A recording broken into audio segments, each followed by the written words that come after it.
everyone. Today we are here with a case study topic, communication barriers. Yes. So what I feel is everybody can talk in English, but the thing is you have so many barriers. It does not be the same for one. Whatever barrier I have may not be the same for you.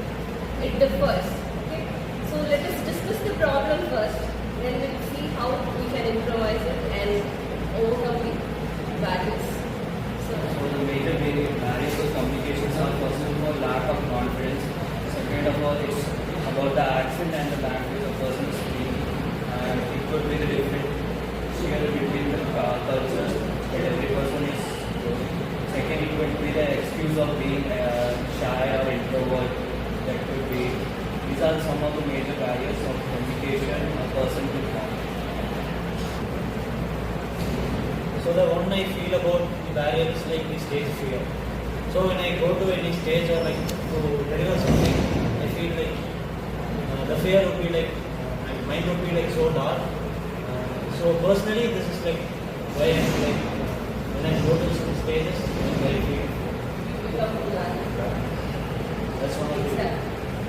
So as they said, cultural barrier is another thing where why this communicating with is difficult. So because so if you see the accent also, the pronunciation of the accent also, when you communicate with a person and we are not familiar with the words or the accent of the person, we just get lose our confidence level.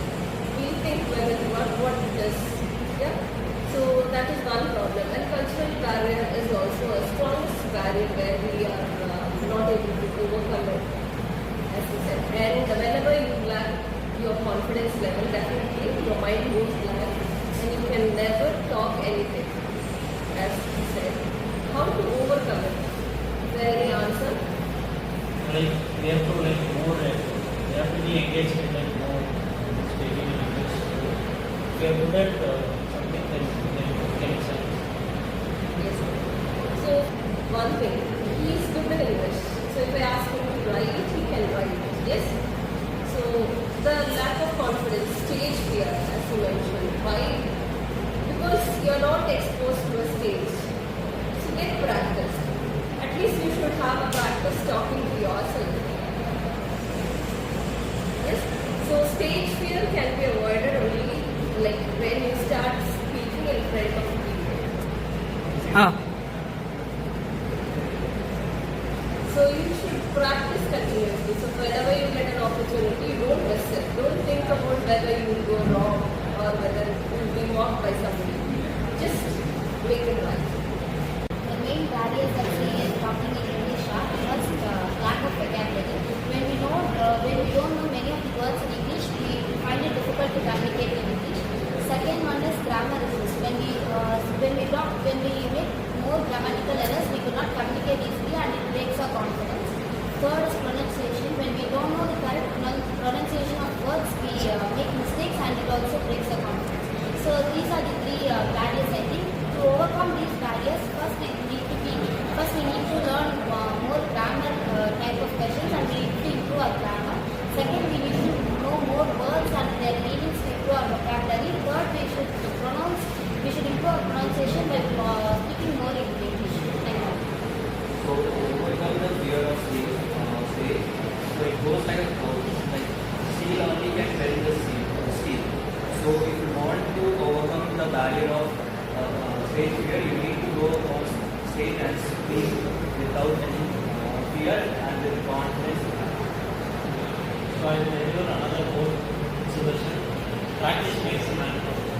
So this applies to both in every field, in academics and in communicative part. If we are like more good in communication, then we can manage and able to speak. So the main problem that everyone came up with was stage fear, lack of confidence, and WNC, that is research of words. Yes. So obviously this is there among everyone. You cannot say that a person from Hungarian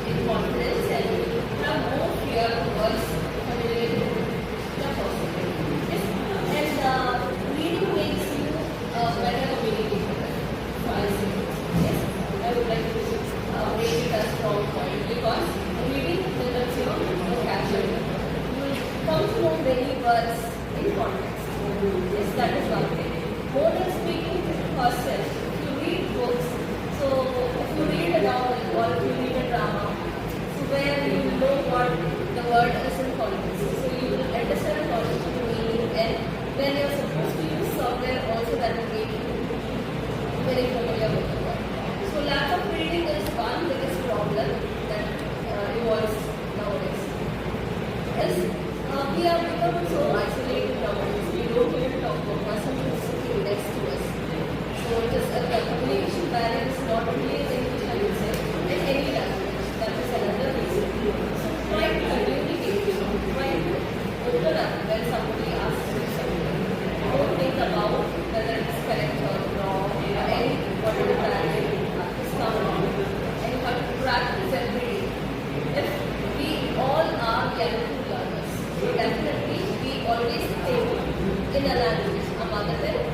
So whatever we speak, that will be translated in a mother tongue. And we have a kind of barrier. Until you break it out, you cannot communicate in this foreign language, English. We have the barrier wherever we are. Yes, but overcoming it is by practice. So you practice to a mirror. If you are an introvert or you don't like to talk to anyone, practice with the mirror. You talk to the mirror. That will be a good practice. That will bring more confidence than talking to another person. Because when you look into yourself, you are the biggest critic than anybody else. If you look into the mirror and talk, you will know how you talk, how you pronounce, how you make expressions, everything. So you can correct yourself easily. You didn't need a person to correct your vision. Just read up in front of the mirror and you know that the pronunciation is wrong. The sound that reflects against your mind is the biggest critic. So if you practice that kind of practice, that will help you definitely. So wherever you go to develop your communication skill, they will definitely ask you to talk to yourself, record your voice and listen to it, how you talk, these kind of practice. So I would suggest you all to read, listen and talk to yourself. So reading and listening will make you exposed to the language. So reading also helps. Than reading, listening is the strongest way where you can learn easily. Because observation is the first thing that how language has been developed. So even if you take your own mother tongue, you have learned your language by observing people, by observing